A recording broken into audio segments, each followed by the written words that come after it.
आओ हम नागा साधुस की दुनिया में जाएंगे, उनके ओरिजिन्स, बिलीफ्स और उनके इनक्रेडिबल लेजेंड्स एक्सप्लोर करेंगे। सिर्फ स्नो लेपर्ड्स और येटिस ही नहीं है, और भी बहुत कुछ है। हम यहाँ नागा साधुस के सीक्रेट्स जानने आए हैं। ये एक एंशिएंट ग्रुप है जो मिस्ट्री से भरा है।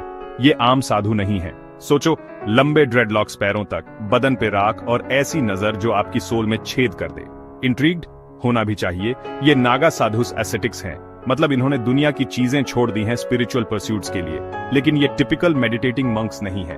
ये फियर्स वॉरियर्स हैं, जिनका लोग सम्मान भी करते हैं और डरते भी हैं। सुनते हैं इनके पास मिस्टिकल पावर्स हैं, जो सालों की ट्रेनिंग और मेडिटेशन से आए हैं। कभी सुना है किसी ने एलिमेंट्स को अपनी रिस्ट घुमा के कंट्रोल किया हो? नागा साधुस आपको सरप्राइज कर सकते हैं। अब आप सोच रहे होंगे सर्पेंट थीम क्यों? इसका आंसर उनके नाम में है। नागा का मतलब संस्कृत में सर्पेंट होता है, जो उन्हें इन मिस्टिकल क्रीचर्स से जोड़ता है। ये खुद को सर्पेंट्स का गार्डियन मानते हैं और नेचर के बैलेंस का भी। सोचो इन्हें हमारे वर्ल्ड और सर्पेंट्स के मिस्टिकल रेल्म के पीस कीपर्स की तरह। लेकिन इन एनिग्मेटिक फिगर्स में और भी बहुत कुछ है। इनकी जिंदगी सीक्रेसी से भरी है। इनके रिचुअल्स एक हिडन सीक्रेट हैं। मेरे साथ आओ हम नागा साधुस की दुनिया में जाएंगे, उनके ओरिजिन्स, बिलीफ्स और उनके इनक्रेडिबल लेजेंड्स एक्सप्लोर करेंगे।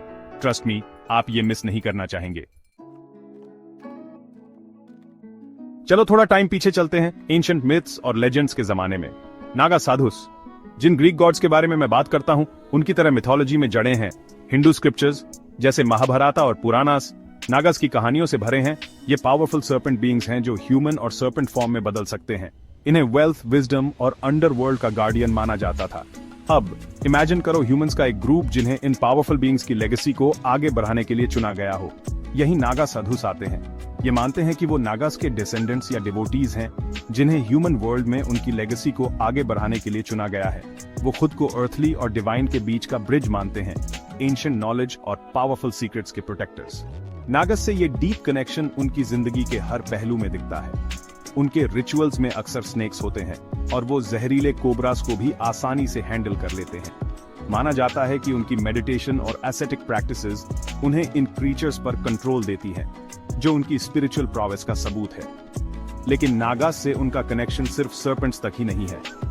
वो सेम प्राइमल एनर्जी, कुंडलिनी, को हार्नेस करने में बिलीव करते हैं, जो स्पाइन के बेस पर कॉइल्ड सर्पेंट की तरह होती है। इंटेंस मेडिटेशन और रिगरस प्रैक्टिसेस से वो इस एनर्जी को जगाना चाहते हैं, जिससे स्पिरिचुअल एनलाइटनमेंट और डिवाइन से डीप कनेक्शन मिलता है। चलो लोकेशन की बात करते हैं। आपको Naga sadhus local coffee shop में नहीं मिलेंगे। ये लोग सिटी लाइफ छोड़कर हिमालयास के रगेड टेरेन्स में रहते हैं, दुनिया की छत पर। क्यों हिमालयास, आप पूछेंगे? वेल, सिर्फ ब्रेथ टेकिंग व्यूज के लिए नहीं। हिमालयास हिंदू मिथोलॉजी में देवताओं का घर माना जाता है, एक सेक्रेड लैंड जो स्पिरिचुअल एनर्जी से भरी है। यहाँ शिवा, डिस्ट्रॉयर और ट्रांसफॉर्मर रहते हैं। तो ये समझ आता है कि नागा साधुस डिवाइन से डीप कनेक्शन के साथ ऐसी जगह को अपनी प्रैक्टिसेस के लिए चुनेंगे। लेकिन हिमालयास में सब सनशाइन और रेनबोज नहीं है। इतनी ऊंचाई पर जिंदगी बहुत चैलेंजिंग है। फ्रीजिंग टेम्परेचर्स, ट्रेचरस टेरेन और स्नो लेपर्ड से सामना भी। फिर भी नागा साधुस ये सब सहते हैं। उनकी फिजिकल रेजिलियंस उनकी मेंटल फोर्टिट्यूड का सबूत है। वो रिमोट केव्स या आश्रम्स में रहते हैं, सिविलाइजेशन से दूर। उनकी जिंदगी सिंपल है, मेडिटेशन, योगा और अदर एसेटिक प्रैक्टिसेस पर फोकस्ड। वो मानते हैं कि हार्श कंडीशंस में रहकर वो अपने बॉडी और माइंड को प्यूरिफाई कर सकते हैं और एनलाइटनमेंट के करीब पहुंच सकते हैं।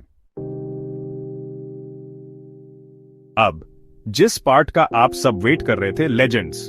नागा साधुस के बारे में स्टोरीज हिमालयास में बर्फ जितनी ज्यादा है। कुछ फैंटास्टिकल हैं, कुछ उनके इनक्रेडिबल नॉलेज और एबिलिटीज के बारे में बताती हैं। एक फेमस लेजेंड उनके वेदर कंट्रोल करने की एबिलिटी के बारे में है। कहते हैं वो ड्राउट्स में बारिश ला सकते हैं या हेल स्टॉर्म्स को प्रेयर से रोक सकते हैं। हम कंफर्म नहीं कर सकते कि उनका ज़्यूस से डायरेक्ट लाइन है, लेकिन नेचर से उनका डीप कनेक्शन और रिदम्स की अंडरस्टैंडिंग शायद इन एबिलिटीज का की है। फिर उनके इनक्रेडिबल स्ट्रेंथ और कॉम्बैट स्किल्स की स्टोरीज हैं। याद रखो, ये वॉरियर एसेटिक्स हैं। ये मार्शल आर्ट्स में ट्रेंड हैं और ओपोनेंट्स को लाइटनिंग फास्ट रिफ्लेक्सेस से डिसआर्म कर सकते हैं। कुछ लोग कहते हैं कि वो इतनी स्पीड से मूव करते हैं कि नेकेड आई से इनविजिबल हो जाते हैं। लेकिन शायद सबसे इंटरेस्टिंग लेजेंड्स उनके हर्बल मेडिसिन और एंशिएंट हीलिंग प्रैक्टिसेस के नॉलेज के बारे में है। कहते हैं उनके पास जनरेशन से चला आ रहा नॉलेज है, जो मुश्किल बीमारियों को भी क्यूर कर सकता है। फार्मेसी की क्या जरूरत जब आपके पास हिमालयास के सीक्रेट